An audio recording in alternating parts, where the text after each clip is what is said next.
Assalamualaikum warahmatullahi wabarakatuh. Jumpa lagi bersama saya di channel Apa Urban. Jadi saya sudah melakukan panen ikan yang sudah dibesarkan selama 4 bulan, dan ternyata hasilnya kurang memuaskan atau tidak sesuai dengan yang diharapkan karena ukurannya tidak seragam. Ini ikan-ikan sisa hasil panen yang kecil-kecilnya saya pisahkan di kolam ini. Ini ukurannya antara 2-3 jari. Nah, setelah saya mempelajari dari beberapa literatur, saya menyimpulkan bahwa ketidakseragaman ini disebabkan oleh beberapa faktor. Di antaranya yang pertama, saat pemilihan bibit yang tidak tepat. Di sini saya membeli bibit ikan nila tidak mempertimbangkan jenisnya. Jadi ikan nila yang dikirim ke kolam campur antara nila merah dengan hitam. Selain itu juga jenis kelamin tidak seragam. Terbukti dari ikan nila yang dipanen banyak yang sudah bertelur. Ukurannya pun di sini di bawah 7 cm atau kurang dari 7 cm. Jadi sebaiknya saat membeli benih ikan nila dipilih ikan yang monosek atau jantan, karena diperkirakan pertumbuhannya bisa 40% ke atas. Maksudnya 40% lebih baik.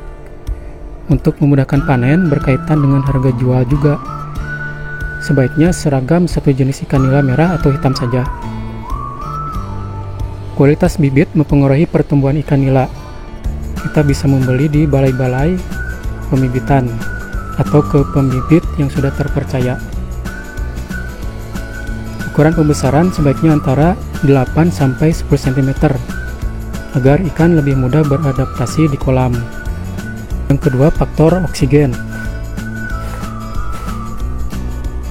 Jadi ada kesalahan teknis di awal pembesaran, di mana aerator yang saya gunakan sempat tidak berfungsi dengan optimal dan akhirnya rusak.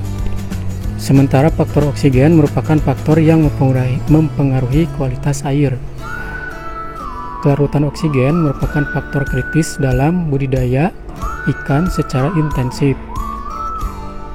Tingkat keberhasilan atau kegagalan usaha budidaya ikan sering dipengaruhi oleh kemampuan dalam mengatasi masalah kurangnya oksigen terlarut.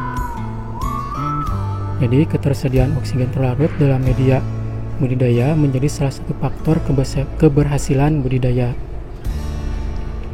Dengan hal tersebut, kita harus memasang aerator yang cukup untuk mendukung tersedianya oksigen. Faktor yang ketiga yaitu faktor pakan. Pada awal masa tebar, saya menggunakan pakan yang ukurannya tidak sesuai dengan ukuran ikan nila. Pengetahuan tentang pakan ini, baik ukuran atau kandungan proteinnya, sangat diperlukan agar ikan memiliki nafsu makan yang baik. Pemberian pakan yang efisien merupakan salah satu aspek yang perlu diperhatikan dalam budidaya ikan. Faktor-faktor penting dalam mengubah pakan menjadi daging antara lain: pertama, jenis dan jumlah pakan; kedua, ketercernaan pakan; ketiga, laju pencernaan; 4. Frekuensi pemberian pakan; 5. Penyerapan zat makanan. Pakan biasanya diberikan setiap pagi dan sore. Ikan nila membutuhkan pakan sebanyak 3% dari bobot tubuhnya setiap hari. Jika pakan ini tidak tercukupi, maka akan ada ikan yang tidak makan. Akibatnya, sebagian ikan akan terhambat pertumbuhannya.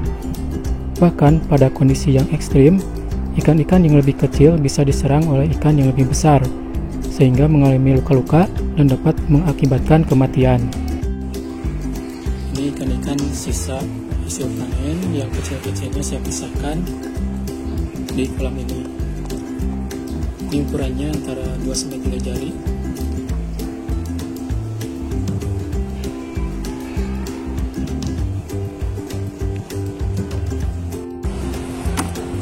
Ini dapat lihat ukuran yang paling besar itu yang ukuran 250 gram. Demikian sedikit sharing saya di pagi ini. Semoga bermanfaat. Terima kasih. kasih. Wassalamualaikum warahmatullahi wabarakatuh.